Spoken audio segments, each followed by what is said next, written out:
This is Akin for FightHype. I'm delighted to be joined by Dillian Whyte, head coach, head trainer of Boxing IQ, the one and only Xavier Miller. How you doing, sir? I'm good, man. How are you? I'm really good, man. Really good. It's good to see you. I got to say, this is a bittersweet moment for me personally because I was really proud to see you in such a limelight on stage. I was in the room with my mates and I was like, that's Zab, I know him. I know how hard you've worked, bringing fighters up from amateur level all the way to fighting for titles. So to see you and all your work pay off by putting you on that limelight, it was a nice moment for me. But I say it's bittersweet because of the results. How are you feeling about the whole experience? How are you feeling? Yeah, fight night, absolutely devastated. I still just can't understand how that fight ended up that way. Because the fight was going well. It wasn't perfect, but we were doing good work. The jab was fantastic, body work was good, and Dillian was doing the right things. And got 2 knockdowns, so we're in a comfortable position, points wise. And it looked like Povetkin maybe had about another round and a half left in him, and then he was done to me. So for it to end the way it ended, honestly, I just can't even understand and explain it. Yeah. Heavyweight boxing. So everyone's saying that it's one punch can change the whole dynamics.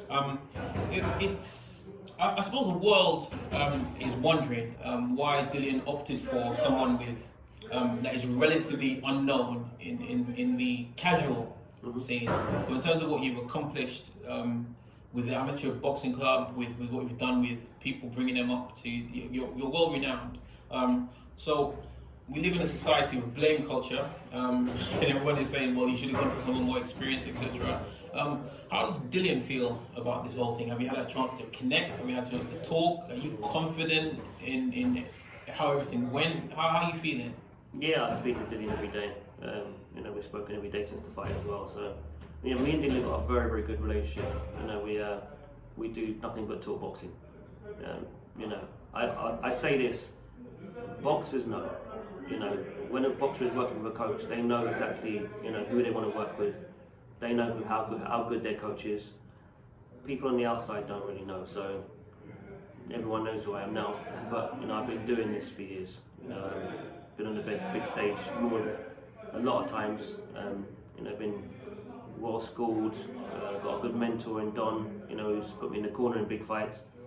So I've been ready to be on this stage. Honestly, I would have been ready 5 years ago. It's just that I wanted to establish an amateur boxing club because I think when you have the opportunity, it's a good idea to try and get the amateur experience if you can. Not everyone gets the chance to do it. So that's why I did that. But I'm just really happy to be at this level. This is where I'm comfortable. Well, there was some sort of experience. I'm saying experience in terms of how renowned somebody is, not necessarily the work that they've put in. There was some sort of experience in terms of Dave Caldwell in the corner. Yeah. Was he part of the camp? Was he a part of the camp with you in Portugal? No. I actually met Dave officially, when I arrived back in the UK in the bubble, for Matchroom. Cool guy, obviously he's been involved in a lot of big fights. And the conversation in camp was, if in a big fight, it's good to have at least 2 or 3 experienced coaches. I wasn't going to go in there on my own with just a cut man. This is not like a 4-6 rounder.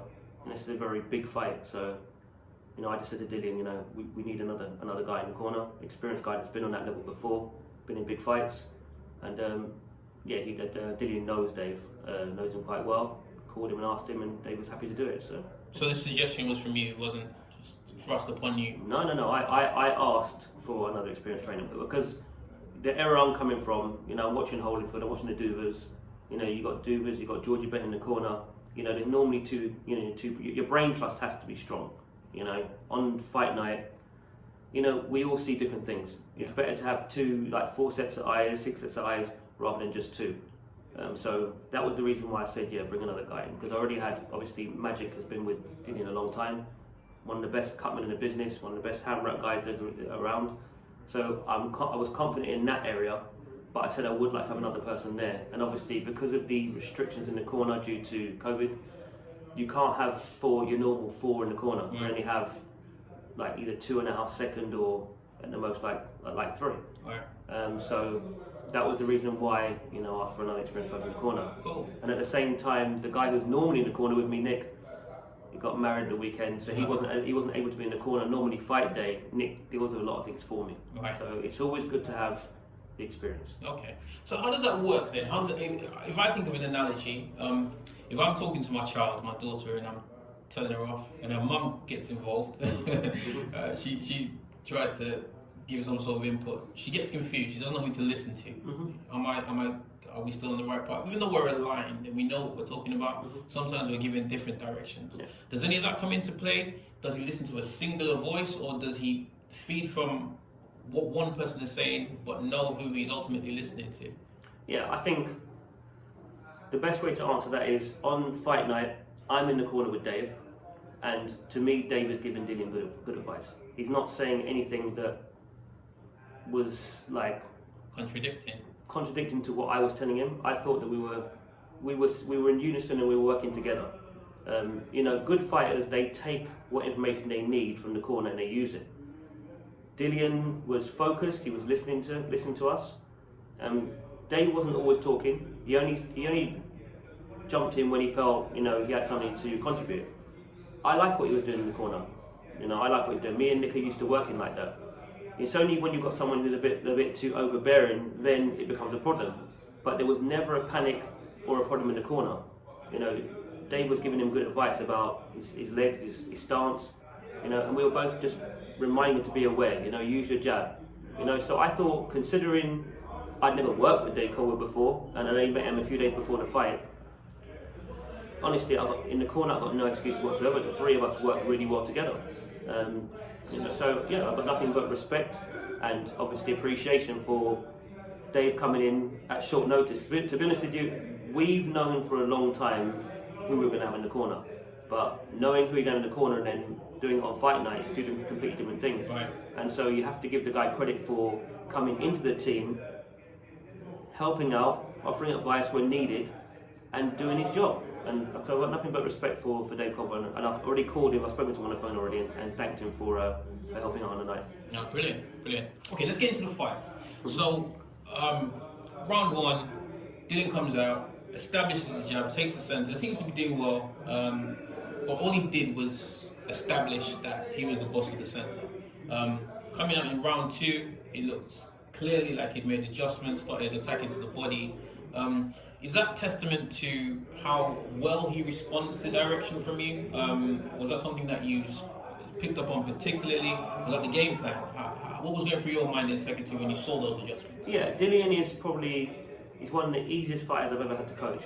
You know, when you're sparring and you're giving Dillian hits in the corner, he's able to just go out and execute. You know, he's just a very, very smart, intelligent fighter. We've had a long training camp, so we've had a game plan. To me, he's gone out and executed that game plan, and right up to that moment where Povetkin's landed that shot, you know, he was doing the right things. I could not fault the fighter. Yeah. Could not fault the game plan.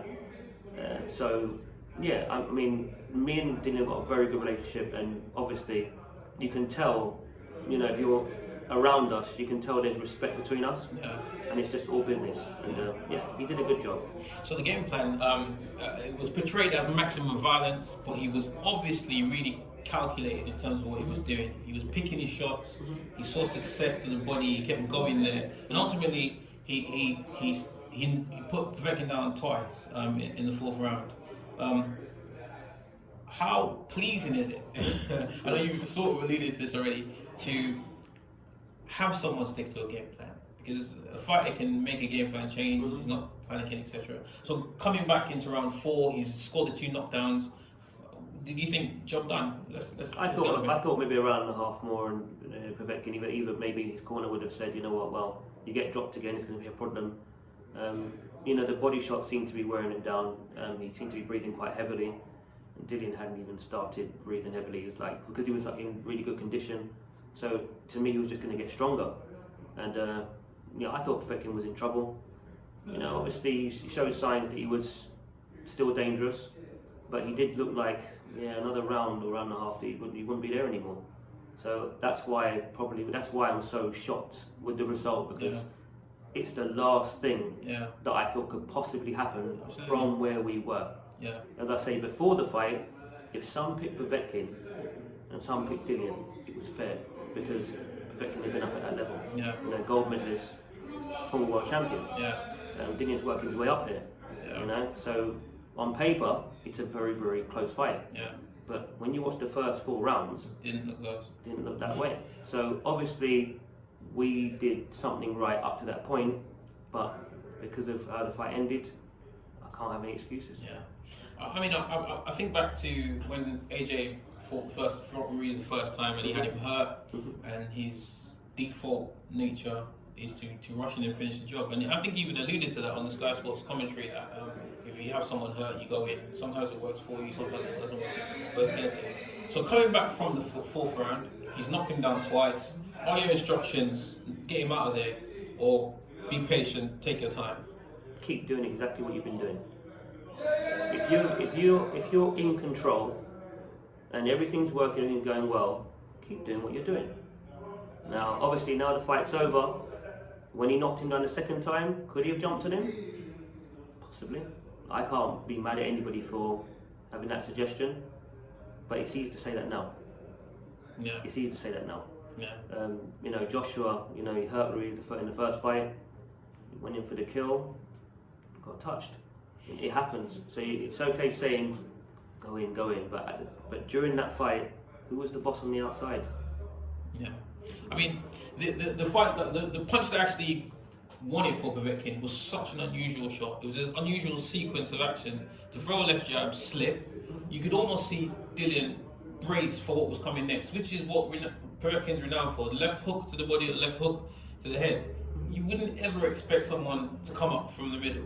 And I had an interview where Dillian was saying to the Sky Sports presenters at the end that he saw the shot, he knew what was coming, he braced for it, but he also wanted to reply with a counter, and Povetkin just got there first. Yeah. It wasn't a lucky shot. No. It was just a great execution. Yeah. Is there anything you can do to prepare for that sequence of action? Yeah, I mean, the sequence leading up to that shot was, you know, it's just well executed. Like, there's nothing really more I can say. Dillian had his hand up, but he found a shot through the middle. So, you know, I have to give him credit for that. You know, this guy's been around a long time, got a lot of experience. So, you know, these guys, they'll have these tricks. You know, they've been around a long time. We just don't have any excuses whatsoever, honestly. Absolutely. And I think I'm going to read something from Dillian's that he posted on his Instagram, and I suppose this is why he resonates a lot with people. He said, I've never feared losing. I'm a real fighter. I'll fight anyone at any time. Congratulations to my opponent. But December, we're going to war and it'll be beautiful. I have no regrets because I give my all and I'll continue to do that till the end. So the reason why he resonates, I think, with fans so much is because he's not one for making excuses. He's been #1 contender for 1,000 days. And he risks it all every time in 50-50 fights. So I think, how aligned do you feel? You don't have any excuses, he doesn't have any excuses. What's next? He says December. What is his mindset now? What are we planning for Povetkin next? Yeah, it looks like more maximum violence. That's what it looks like. Because obviously he wants to get back. You know, I want revenge. You know, I want revenge. So you know, we're going to set up camp again and tweak a few things here and there. He's already in great condition, so yeah, you know, we'll be ready to go. Okay.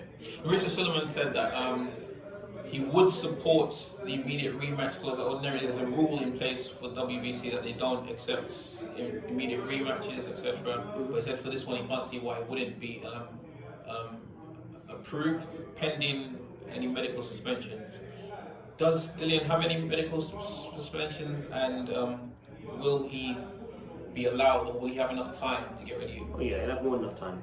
More than enough time. Yeah. Like I say, my only concern as a coach, obviously, is when a fighter has taken a lot of punishment and then been knocked out. You know, the long-term effects, you know, obviously would be a concern. In this case, apart from a jab here and there, I can't remember Dillian taking a headshot apart from the shot that actually dropped him. So, it's one shot. Dillian did an interview straight after the fight with Eddie Hearn. Yeah. It was fine. Did an interview the next morning, absolutely fine. And, Dillian is up at the top level, he's got good people around him. He'll be tested by the best. So there'll be no issues. Medically, there'll be no issues. If I feel there's a problem, obviously now I'll address it. But once you've got the all clear and ready to go, back to business. Fantastic, brilliant. It's really interesting to get your point of view.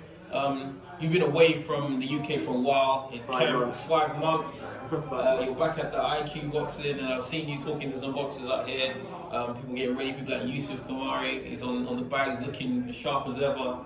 And what I picked up on was fighters that are not even in your stable were listening to the advice that you were giving in the corner. You were advising someone that was fighting your fighter. That shows someone that is really invested in what people are doing. You're a student of the game. I know you've been at this since you were 11. Where does this passion come from? Why are you so passionate to give people insights into boxing and to progress people? I'm carrying the family name. I don't know of anybody else that was involved in boxing before me. So I'm on my own with this. My uncle spent a lot of time sitting down with me, telling me what fights to watch because he was into boxing, but he never actually boxed. But I think the death of my coach when I was really young, I lost him at 14, 15 years old. And because where he said I was going, I just want to honour him and honour my family. So that's why I put so much work in. I spent too long doing this, and it's taken too long to get here. And I've put a lot of time into fighters that I'm building. The idea of having an amateur boxing club was not something that I actually wanted. It was something that was kind of forced upon me in a way. I can't go into detail, but I couldn't get my license when I wanted it. I wasn't going to walk away. I said, I'll use this time wisely. And I'm actually grateful for it because I've met good fighters because of an amateur boxing club. Like all the amateur clubs that are out there, all the big tournaments we've been involved in. So I know all these guys, and I've had the chance to build good fighters through my amateur system. And they've turned pro, and some of them are ready for title level now. And they all look very well schooled, they work hard. So I appreciate the fact that I've had the chance to build fighters. Because I think as a coach, I think it's very important to not only just work with well-known established boxers. It's good to build fighters from scratch. I think it's part of your foundation. I think that's really, really important. Even if you haven't had an amateur boxing club, because not everybody's been lucky enough to have one. Some guys have had pros from very, very early and they've built them up. I respect that. I really do. A lot of established coaches now, they're getting fighters because their name's out there. So fighters do gravitate towards names. Obviously, I'll be in that position, in the next year or two, after being now up at this level. But that's important to me. But at the same time, the guys that I built, and how they look when they're on the circuit. I was told by one of my family members, you don't need to scream and shout how good you are as a coach. When guys go to watch your fighters and see that there's a method, there's a style behind what they're doing, that will sell it for you. The guys that I've got on the circuit, everybody knows about them. They know they're coming up, they know they're coming through. And that's a testament of the work that me and Nick, the other head coach, have put in. So word gets around. Like I say, just because you're a well-established coach, doesn't mean you're the greatest coach in the world. There's loads of thousands of coaches putting in the same amount of work, and they'll never get to work with an established boxer. Doesn't mean they're not a good coach. Absolutely. Just like when it's your time, it's your time. As I said in another interview, a lot of these guys that are around now, they were a second to somebody else, like a well-established coach. Obviously I've been in big corners with other coaches, so I've done my time. Yeah. So I haven't taken any shortcuts in regard to the path to coaching. I put my whole life into it. So, I'm just very happy to now be here. And obviously I want to get this rematch done and get back to where we should be. And obviously continue to build the fighters that I've got. Well, I certainly wish you all the best. I was listening to Dillian talk about why he chose you. He said he got an opportunity when he fought AJ the first time, and sometimes that's all you need, an opportunity. And I really hope you grasp this with both hands, and I'm sure you will. I have no doubt. I believe that it's a very good match. You guys believe in the meritocracy. Whatever you put in is what you get out. That's indicative of the fighters that you have. So long may it continue, and I hope for loads of success moving forward. Let's get this rematch. Yeah, I'm looking forward to it. Really looking forward to it. Yeah, have you got any plans on when you're out there? Gonna go? Are you flying back out to Portugal again, or? I've got to fly back out to Portugal probably in about 4 weeks' time. Wow. I've got John Harding Jr., another one of Dillian's fighters. Yeah.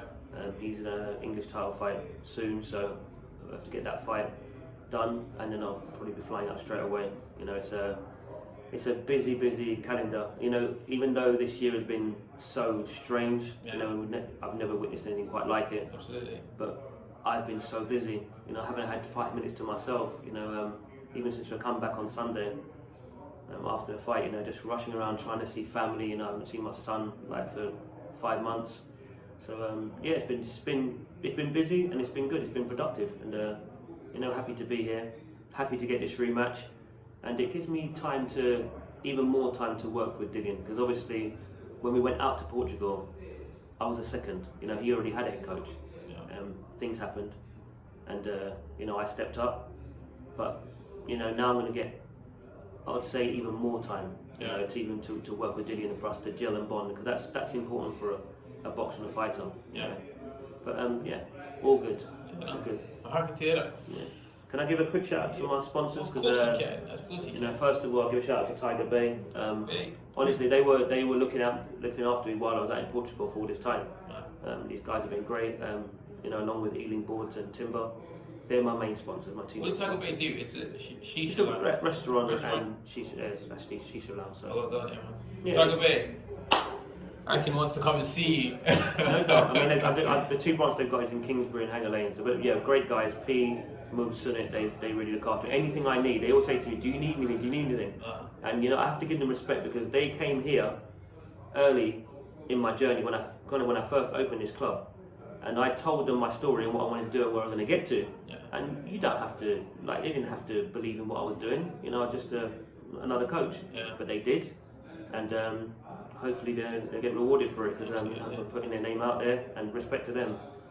My other sponsor is Bravos, which is a boxing glove company. Provide me with all my gloves and my pads. They've been great. And lastly, KMT clothing company. So you know, they give me my caps and all sorts. And big shout out to Kevin from KMT, because again, when you're on the small circuit, you have to sell so much tickets. You know, the more support you can get, the better. So what Kevin's done is, he said to me, okay, who's got their next title fight? Okay, I'll pay for the strength conditioning, or I'll help your ticket sales. I'll buy 10 ringside tickets. You know, this is the kind of, you know, like I said, like what Dillian's saying, everybody needs a chance. You know, these guys are giving me a chance, so I'm grateful to them.